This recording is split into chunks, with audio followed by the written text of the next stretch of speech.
And when we do that, we'll be able to speak it. Now, let's get into some really tough stuff.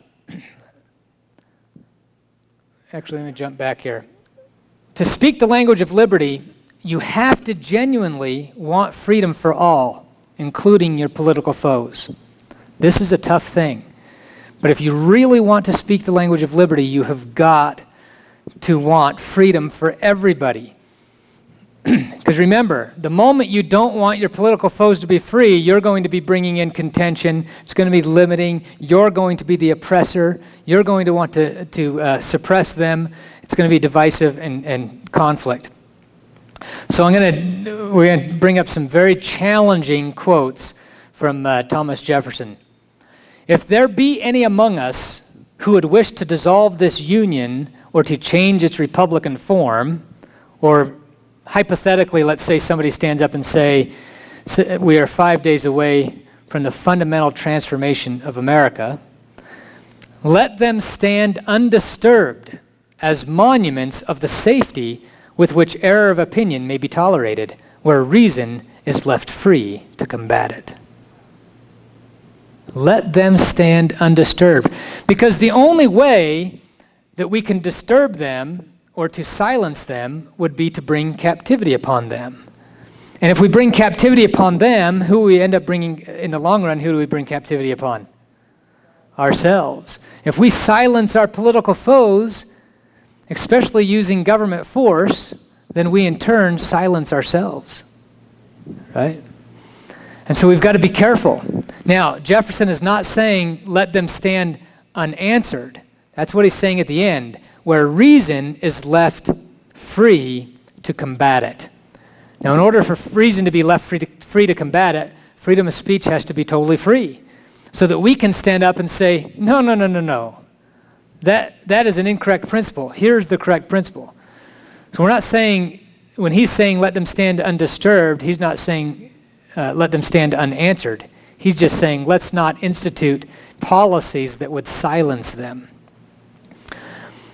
Now, while the desired policies of your foes may cause damage, there's actually some positive effects, even if your foes are wrong and have some bad policies. Protecting the rights of others will in turn help you to protect your own rights.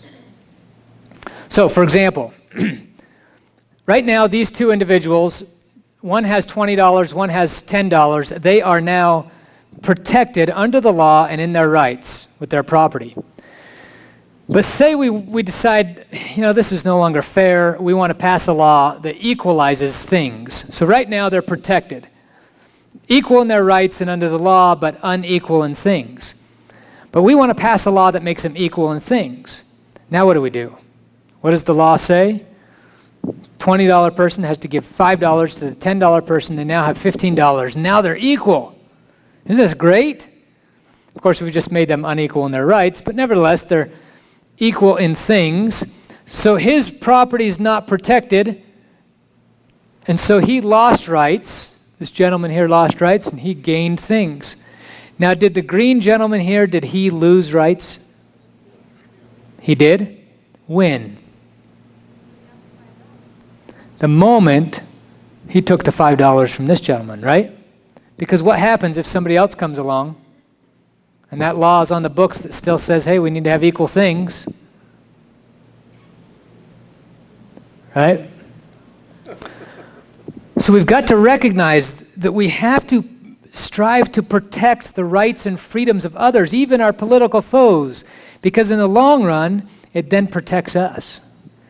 Now, as I've been studying this, it really made some things come to light. It made me realize that when the scriptures teach us that we should pray for our enemies, of course they're not teaching us that we should pray that they should be successful over us. We're praying for what? For their souls. In this state, we're praying for their freedom. Pray for your enemy, for their freedom. And then when it says that we should lose ourselves in the service of others, look at what happens with this. If we are striving to protect the rights of our neighbors, we're not too concerned about ours, but we're concerned about our neighbors, and all of us were doing that together, now what happens to your rights? They're protected. And instead of being protected by one person, I could be standing here saying, I'm protecting my rights. I'm one person, I'm an island. But if I go out and start protecting everybody's, and they start protecting everybody else's, now I have millions of people protecting my rights, not just me. So it's essential that even though we might strongly disagree with our political foes, we need to love them and want freedom for them. That's why that last thing on the characteristics of language of liberty was above all, love. And it's hard to do, really hard to do. Jefferson said, I know no safe depository of the ultimate powers of society but the people themselves. And if we think them not enlightened enough to exercise their control with a wholesome discretion, the remedy is not to take it from them. So if we think they're wrong, we shouldn't take their freedom from them. Instead, we need to try to inform their discretion by education. This is the only true corrective of abuses of constitutional power.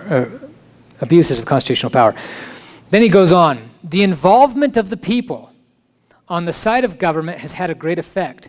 He said, I am persuaded myself that the good sense of the people, lost my place, will always be found to be the best army. They may be led astray for a moment, but will soon correct themselves. The people are the only censors of their governors, and even their errors will tend to keep these to the true principles of their institution. Isn't that interesting? Even when we're wrong, just because we're engaged, then we can help keep our government within its proper bounds. So that's why our political foes shouldn't be silenced as well, is because they help us. When we, the people, are out here, we need to realize that we're not enemies really with our political foes. We are trying to protect our freedoms from a government tyranny that would take those freedoms. So when you have citizens, whether they're on the right or on the left, that are actively involved with the government, they keep that government within its proper bounds.